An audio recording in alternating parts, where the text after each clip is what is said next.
s'est adressé au pays. Plus d'un mois après son intronisation, toujours pas de gouvernement, mais le président Tshisekedi a présenté son programme d'urgence pour les 100 premiers jours. Les précisions de Julien Munzer, Blaise Bassomboli avec Joël Lumbala. Opposant de longue date, Félix Tshisekedi n'était certainement pas habitué à ce genre d'accueil. Dans la foule des partisans de l'UDPS qui l'attendaient, certains sont venus montrer leur hostilité au gouvernement sortant de Bruno Tshibala, encore en fonction, en l'absence de nouveaux ministres. Loin de se laisser déconcentrer, Félix Tshisekedi a déroulé son programme d'urgence pour les 100 prochains jours, promettant la décrispation. Pour cela, il va accorder d'ici 10 jours une grâce présidentielle et permettre le retour d'opposants comme Moïse Katumbi ou Jean-Pierre Bemba. Je vais œuvrer activement à créer les conditions d'un retour rapide des compatriotes qui se trouvent actuellement à l'extérieur du pays pour des raisons politiques, afin qu'ils y exercent leurs activités dans le respect de la loi et des institutions républicaines.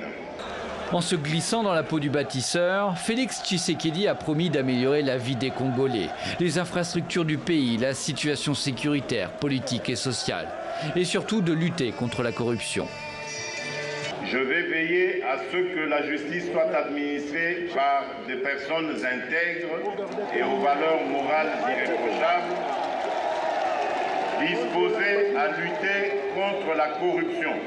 Un tour d'horizon ambitieux pour ce début de mandat qui suscite déjà beaucoup d'attentes. On finit les études, il n'y a pas de travail, nous sommes là en train de traînailler dans les rues et nous voulons vraiment que, comme il a accédé au pouvoir, qu'il puisse vraiment valoriser tout le monde. À l'issue des 100 jours, il a promis de revenir devant la population pour donner l'évaluation des réalisations de ses 78 pages de projet. En Algérie, au lendemain des manifestations massives contre un 5e mandat pour Abdelaziz Bouteflika, le régime semble impassible. Une seule concession néanmoins, celui qui devait diriger sa campagne, Abdelmalek Sellal, a été limogé, remplacé par le ministre des Transports, Abdelghani Zahalan. Aucune explication officielle n'a été donnée. Demain, avant minuit, le chef de l'État doit déposer son dossier de candidature au Conseil constitutionnel. Et puis le ministre de l'Intérieur a visité les blessés de la manifestation. Il était dans un hôpital d'Alger. Selon les sources officielles, il y a eu hier 56 policiers blessés et 7 citoyens blessés, source officielle. On écoute tout de suite la déclaration du ministre de l'Intérieur. Nous sommes ici pour enquêter sur la mort du citoyen Hassen Benkedar. Que Dieu le bénisse. Nous présentons nos condoléances à sa famille. Nous venons aussi rendre visite aux blessés, policiers et manifestants. Voilà, on passe à présent à notre page des sports avec Théa Bazdarevich. Bonsoir Théa. Alors on va commencer par du cyclisme et on approche de la fin du Tour du Rwanda. Avant-dernière étape aujourd'hui, 7e et avant-dernière étape. Exactement, une étape courte de 84 km entre Nyamata et Kigali. Une semaine après le top départ, revoilà les coureurs dans les rues de la capitale. Et parmi eux, il y en a un qui semblait intouchable. Aujourd'hui, c'est l'Érythréen Jacob Debesay. 30 km avant l'arrivée, il s'échappe du peloton. Il fait tout le reste de la course en tête. Personne ne va le rattraper. Et c'est donc en solitaire que le jeune prodige érythréen de 19 ans franchit la ligne d'arrivée. Sourire aux lèvres et poing levé. On va écouter tout de suite la joie de Jacob Debesay.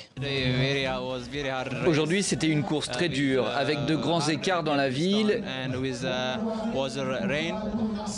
et un temps pluvieux. C'était vraiment difficile, mais je me sentais fort. J'ai gagné, je suis très content, c'est incroyable. Jacob Debesay qui devance son compatriote Meraoui Koudous. Le maillot jaune s'est fait peur aujourd'hui avec une chute dans la dernière montée. Heureusement sans gravité, il s'en sort avec quelques égratignures. C'est au niveau du chrono que ça fait plus mal. Meraoui Koudous est certes toujours en tête, mais il n'a plus que 7 secondes d'avance sur l'Estonien Taramae. Ils sont désormais 4 coureurs à 30 secondes. Ça promet un final explosif demain à Kigali, toujours avec au programme 3 ascensions.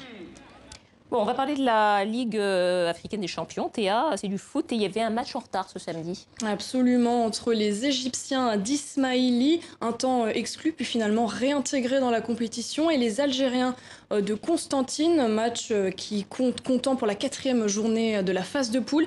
Et ce sont finalement les Algériens qui s'imposent sur le score de 3 buts à 2.